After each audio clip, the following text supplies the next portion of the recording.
আমার মসজিদ মা, মদিনা মা। 20 এপ্রিল সন্ধ্যা 7টায় মুক্তি পেয়েছে সুপারস্টার শাকিব খানের রাজকুমার সিনেমার চতুর্থ গান মা। যে গানটা শুনে হাজার হাজার দর্শক কেঁদেছিল সিনেমা হলে বসে, এমনকি সাথে আমিও অঝোর চোখে কান্না করেছি অনেক ইমোশনালি এবং অনেক মায়া জড়ানো। গানটা মুক্তি পেয়েছে অবশেষে আজ সন্ধ্যা 7টায়।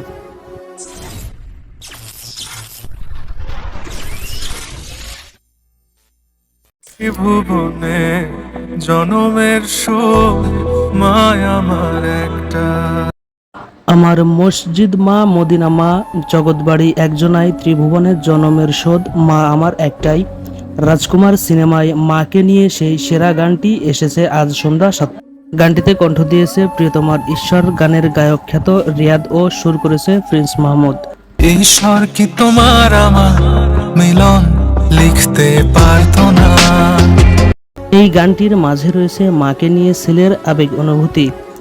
রাজকুমার সিনেমাটা কার কাছে ভালো, কারো কাছে খারাপ লাগতেই পারে, কিন্তু মাকে নিয়ে করা এই গানটা কারো কাছেই খারাপ লাগবেই না। মনের ভিতর একটা শীতল অনুভূতি হবে সবারই। ভিডিওটা ভালো লাগলে চ্যানেলটা সাবস্ক্রাইব করে দিবেন, একটা লাইক করে দিবেন এবং বন্ধুদের কাছে শেয়ার করে দিবেন। মতামত কমেন্ট করে জানাবেন এবং ফেসবুক পেজ থেকে যদি দেখে থাকেন অবশ্যই ফেসবুক পেজটি ফলো করে দিবেন।